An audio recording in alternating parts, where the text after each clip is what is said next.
Bonjour Diane, espérons que vous allez bien aujourd'hui. On va travailler ensemble des problèmes avec la multiplication par deux qu'on a déjà fait la semaine passée. Commençons tout de suite par un petit rappel. Comment résoudre un problème? Pour résoudre un problème, il faut suivre 5 étapes. La première étape, il faut lire tout d'abord attentivement l'énoncé du problème. Et il est préférable de lire le problème 2 fois. Deuxième étape, dans la deuxième lecture de l'énoncé du problème, il faut entourer les informations importantes. Numéro 3, il faut faire un schéma. Quatrième étape, il faut écrire l'opération déjà choisie. Et finalement, il faut répondre à la question par une phrase. Faisons ensemble le premier problème. Rami achète 2 paquets de biscuits. Chaque paquet contient 4 biscuits.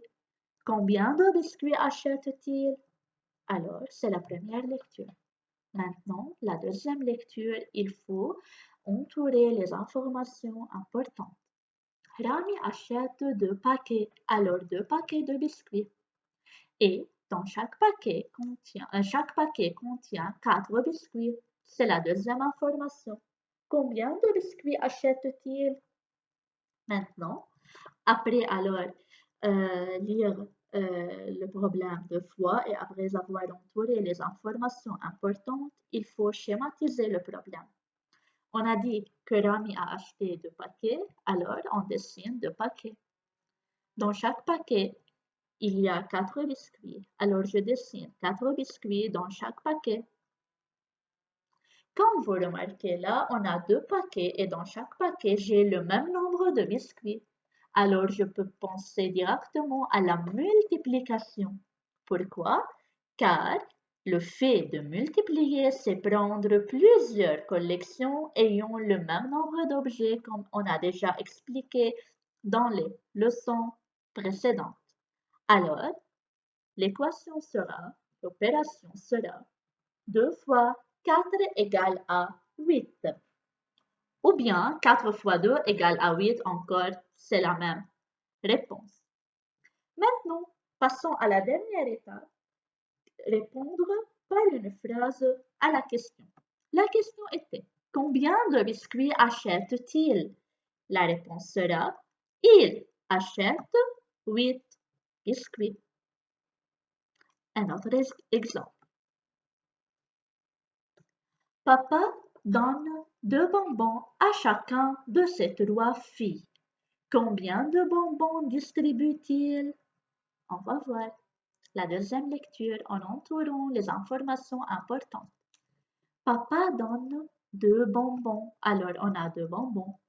À chacun de ses 3 filles. Alors, 3 filles, c'est la deuxième information. Maintenant, la troisième étape pour résoudre ce problème, c'est de faire un schéma. Comme vous remarquez, papa a 3 filles. Alors, je dessine 3 filles.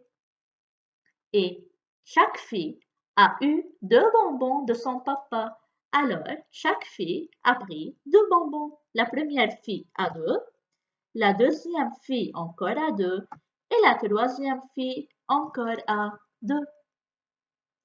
Comme vous remarquez, j'ai 3 filles qui ont le même nombre de bonbons.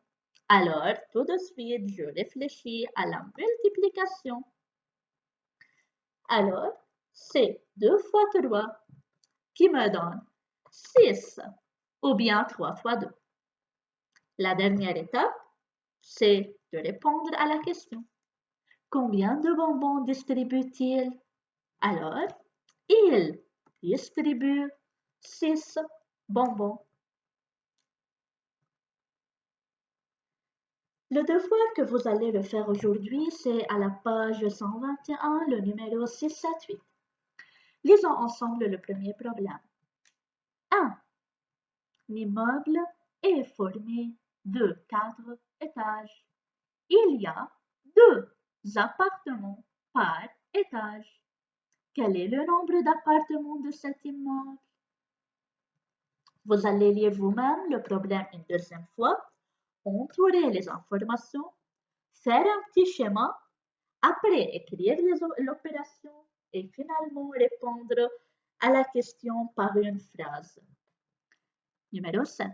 Maman donne 2 bonbons à chacun de ses 3 enfants. Combien de bonbons distribue-t-elle?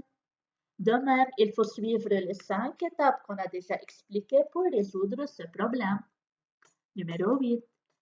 Combien de pieds peux-tu compter chez 8 enfants qui jouent ensemble au ballon? Une petite remarque là.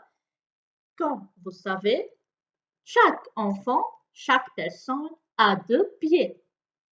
Alors là, on doit savoir combien de pieds peut-on compter chez 8 enfants qui jouent ensemble au ballon.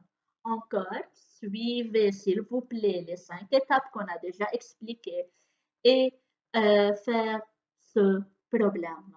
Et quand vous allez envoyer le devoir, s'il vous plaît, je veux voir les schémas que vous avez fait pour chaque problème. D'accord? Bon travail les braves et bonne journée. À bientôt.